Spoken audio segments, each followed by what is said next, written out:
I've been waiting 2 years for a modification of custody. Is there anything that can be done to speed this up? That's the question that we received online through one of our websites. We're going to answer that for you. I'm Tulsa attorney James Worth.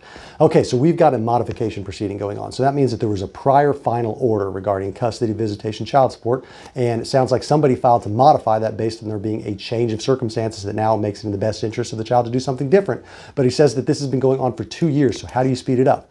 Well, these things do happen where things get stalled out. I mean, ultimately, the courts generally don't push cases forward on their own when they're civil cases, family law cases. One of the parties usually has to push it forward. And sometimes one of the parties is incentivized not to push it forward and delay things. There are certain things that can be done to delay cases, but certainly if nobody is pushing it forward, a lot of times they stall out. So what can be done to push it forward? It depends on the status and also what court you're in. Some courts allow certain things and other ones don't. For instance, what you want is you want an order that changes things. So some courts on a motion to modify may allow you to do a temporary order.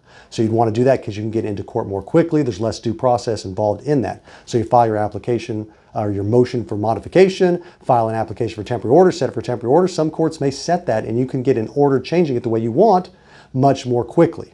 A lot of courts don't allow that on a modification. They say no. Just don't worry about temporary orders. Let's go straight to a trial. So what can you do to speed it up? You can file for a scheduling order. Scheduling order can be entered by the court.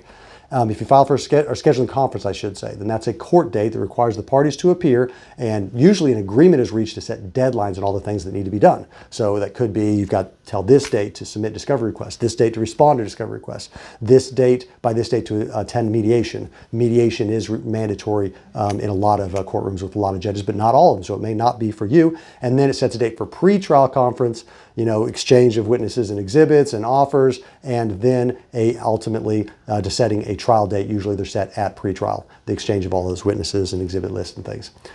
So you can get a scheduling order put in place, set it for a scheduling conference, then you can push it forward, set it for a pre-trial conference. You want to make sure that you've got discovery done. You want to make sure that you've got mediation out of the way, and then you've got that trial date.